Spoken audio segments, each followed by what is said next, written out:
I grow tired of asking this, so it'll be the last time. Where is the rebel base? It was episode 4, which he played this character with this wonderful name, the Grand Moff Tarkin, and played it, of course, extremely well, and endeared himself to everybody.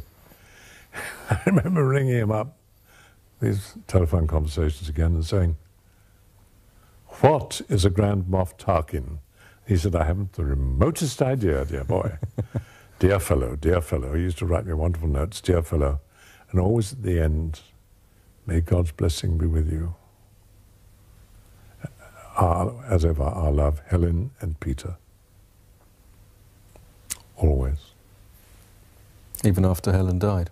Oh, right up to the last time we spoke or he wrote. And I have a photograph. I have quite a few taken, of course, during that recording. And he is laughing. He's not putting it on. He is laughing. But there's a photograph of the two of us at the entrance to the studio. I have it at home. I think it came out of a magazine. I don't have the original. And it really upsets me to look at it, because we're both standing in the doorway, and I'm pretty much the same height as I am now. I got my arm around him, and this was in 1994, which is, well, nearly 10 years ago. And I got my arm around him. And the top of his head is more or less just above the level of my shoulder. And he was 6 feet tall. He had shrunk so much, he'd been so desperately ill and borne it with such great courage. I mean, he became an institution at Whitstable. His funeral took place in the main street. I wasn't in the country, so I couldn't go. And they've got a bench there named after him, and he used to go to the Tudor rooms, or whatever they were called, every single day for his lunch and possibly his dinner. And no, the Broughtons cooked his meals for him, kept an eye on him. They were wonderful. But every day I think he'd have lunch in the Tudor tea rooms, and people used to come up and talk to him, and he was quite happy about it. I think he used to have to sneak out the back sometimes. Well, yes, I suppose so. Yes, I've had to do that myself on occasions. Has it ever occurred to you that in years to come, when people watch the Star Wars films back to back, Star Wars may be perceived as your final collaboration with him in a strange way?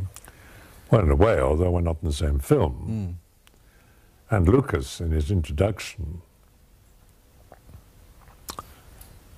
to your book on me, the authorized screen history, did something that he's never done before, to the best of my knowledge. He's never written an introduction to a book about an actor. But he does mention, if my memory serves me correctly, that he'd used Peter Cushing, and then he felt that it was inevitable that he would use me. Although there was 77, was it? To, what was it, 2000. So that's a 23-year gap. I think he wanted to fill that gap. Well, I think we're all very glad he did. Christopher Lee, thank you very much. Not at all. Charming to the last. Please like, subscribe, and comment on the video. May the Force be with you.